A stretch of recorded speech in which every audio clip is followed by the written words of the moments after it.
Seriously, you're such a fool. How can anyone be as inept as you? Fool, inept. How many times had such cruel words been hurled at me?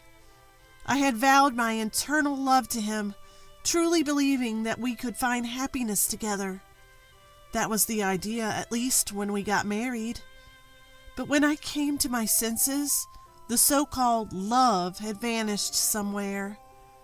My husband's domineering attitude escalated day by day, to the point where even the care of my mother-in-law was forced upon me. Physically and emotionally, I was on the brink. If things kept going this way, I would lose my sanity. However, God did not abandon me.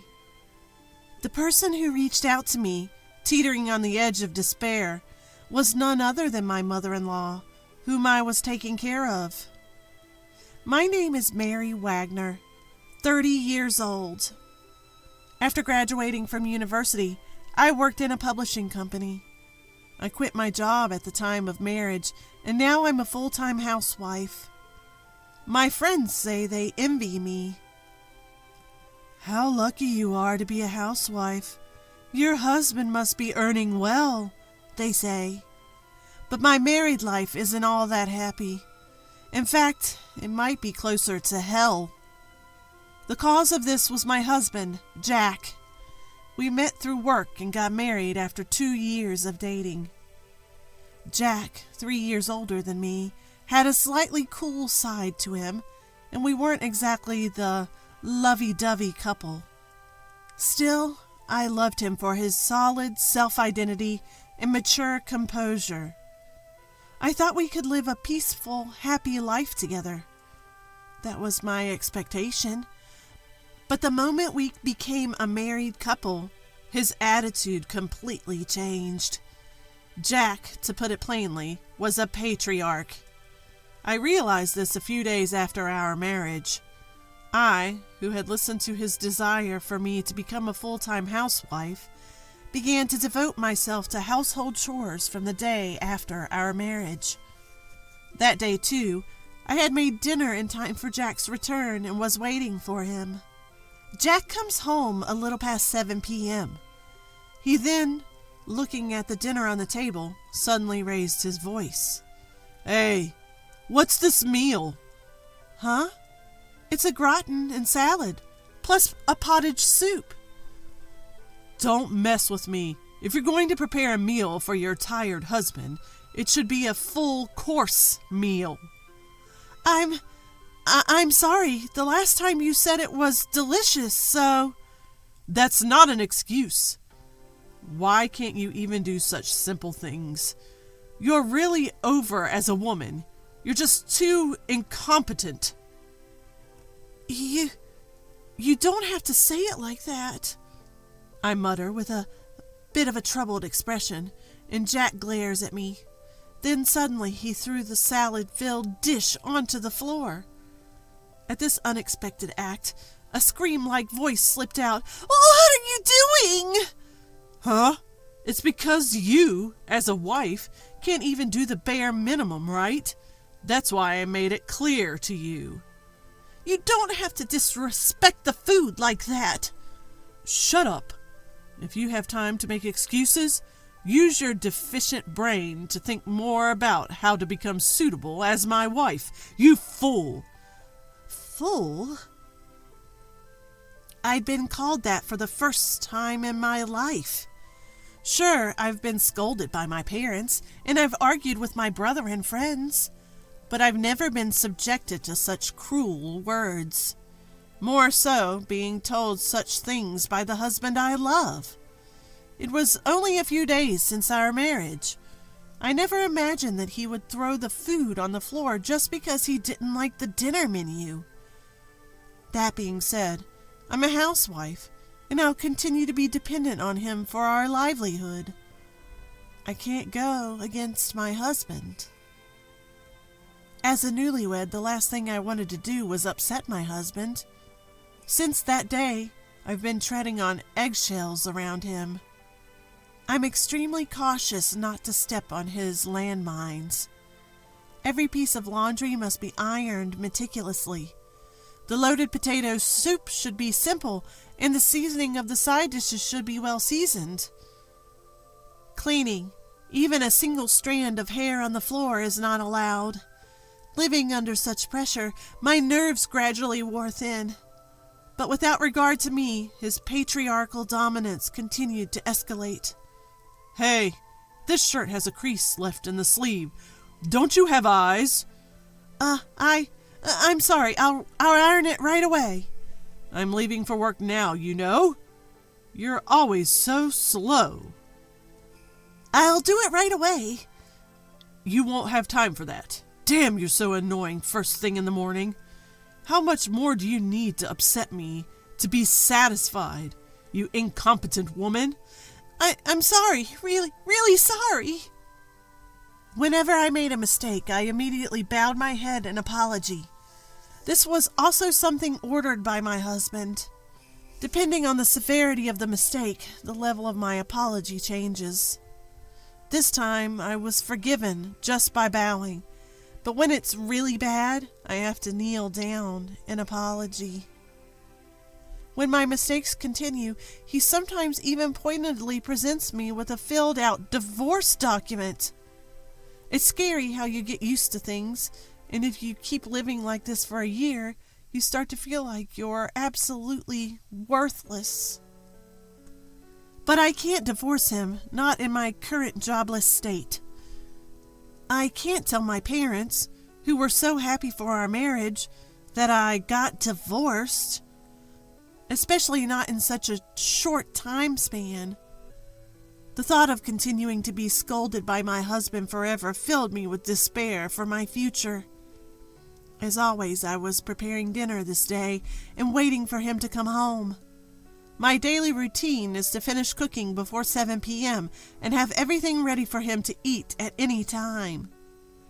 As soon as the front door opens, I start laying out the food. If I don't finish by the time he sits down, I'll be forced to apologize again. My husband usually takes his seat in silence, but for some reason, this day was different. As he loosened his tie, he started a conversation with me. Mary, we're moving to my parents' house this weekend. Huh? Your parents' house?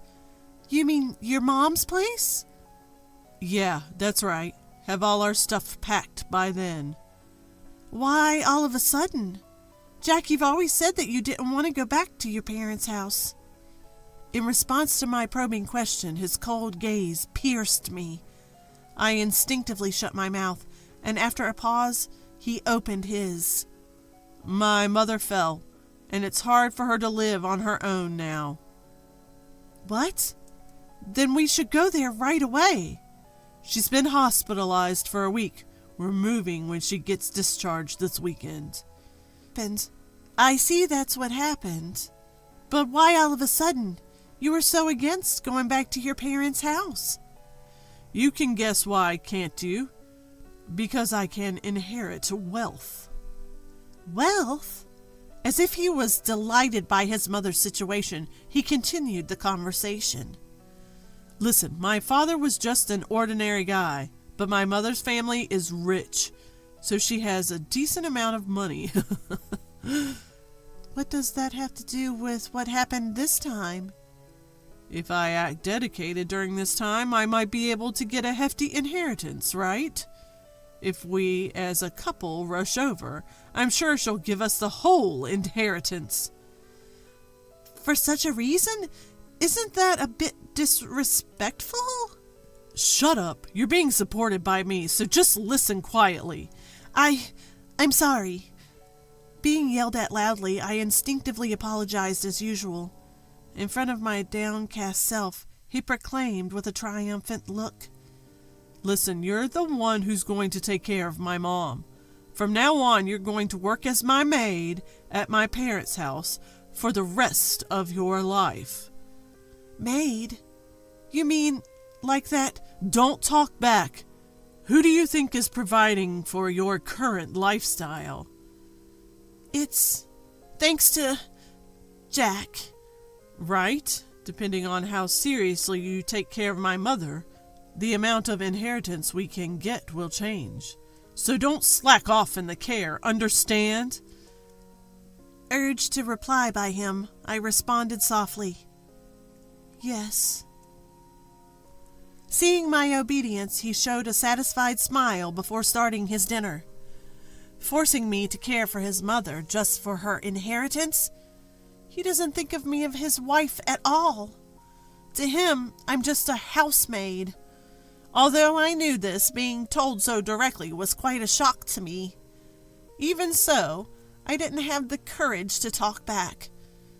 I was, in a sense, brainwashed, having erased my own possibilities. The next day, as per my husband's command, I began packing our belongings. We moved to my mother-in-law's place a week later to coincide with her discharge from the hospital. On the day of her discharge, Jack didn't come to the hospital, using work as an excuse. So I was the one accompanying my mother-in-law. On the way back from the hospital, my mother-in-law opened her mouth in apology. "Mary, I'm really sorry. Because of me, you're going through all this." "No, don't worry about it. I'm a housewife, and if I can support you while staying at home, then there's nothing better than that." "Thank you, but aren't you bothered by how sudden this was?" "Well, packing was a bit rushed, I guess." "I bet it was. Even I was surprised. Jack moving in with us? I wonder why he decided to do this all of a sudden. Mary, did you hear anything?" No, I didn't." It's understandable that my mother-in-law would find it strange. Jack has always disliked her, often saying things like, "She's a pain," and "I don't want to see her." Despite this, he moved in with her as soon as she was hospitalized, aiming for her inheritance. To be honest, I was taken aback by Jack's transformation. However, I couldn't tell my mother-in-law the truth. Trying not to give anything away, I pretended to be calm. From this day on, my life as a caregiver began. Adapting to the unfamiliar role of a caregiver, along with the housework in the large single-family home. Even returning to his parents' home didn't change Jack's domineering nature, and I was verbally abused almost daily when my mother-in-law wasn't around. I wasn't allowed to skimp on housework or caregiving, and my days were filled with constant activity from morning till night. This went on for about a month, until one day, as I was wiping my mother-in-law's body, she voiced her concern. "Mary, have you lost weight again?" No, don't worry about it, Mother." "Are you sure? I thought the same when you moved in. You looked a lot more worn out than when you first got married." She was right. Over the past year and a half of married life, I've lost 15 pounds. It's not that I've been skipping meals, but my appetite has certainly decreased. More than that, I don't have time to eat leisurely.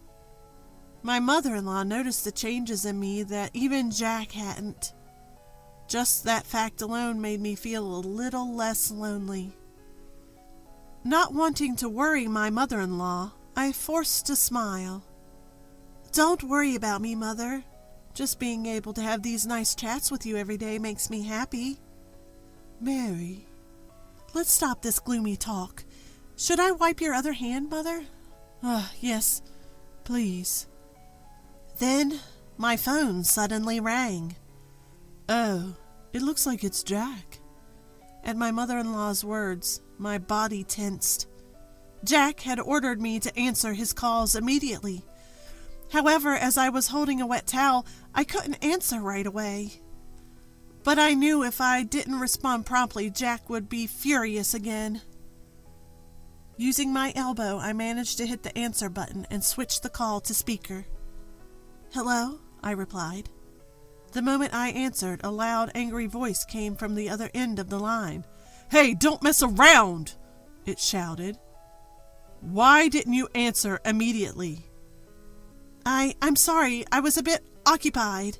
What? A maid should answer at the first ring. But I was in the middle of something and couldn't. Didn't I always tell you not to talk back? You're so annoying. Why are you so incompetent? I'm sorry. You're taking proper care of the old lady, right? The amount of inheritance depends on how well you do your job. Do you get that? Being berated in front of my mother-in-law brought a rush of shame. He repeatedly insulted me, calling me incompetent and annoying, and then abruptly hung up the phone. After Jack's call ended, a heavy silence filled the room. It was broken by none other than my mother-in-law. Mary, that was Jack, right? Does he always talk to you like that? Yes, but it's my fault. I am incompetent.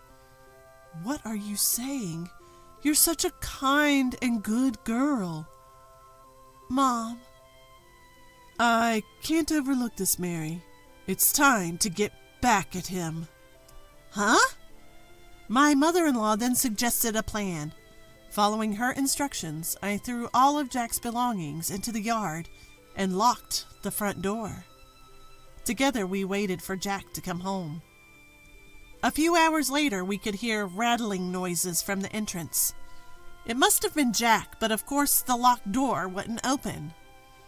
Despite the intercom ringing, I ignored it just as my mother-in-law had instructed. Finally, my phone started ringing. It was Jack. I switched the call to speaker and answered. Hello? He started off shouting immediately. Hey, don't mess around. Open the front door right now. I can't do that. What? What are you saying? This is at the order of your mother. What? Unable to comprehend, he repeatedly shouted, Don't mess around, and open it now. To him, my mother-in-law let out a cold voice. The one messing around is you, you fool. Mom? I always knew you were cold, but I never thought you'd treat your wife like this. No, that's not. I knew something was off when you suddenly moved in. To use your wife and rely on inheritance. How can you live such a shameful life? No, that's not true. What's not true? I have no intention of leaving you any inheritance. If you understand, get lost. This is my house. You will never be allowed back in.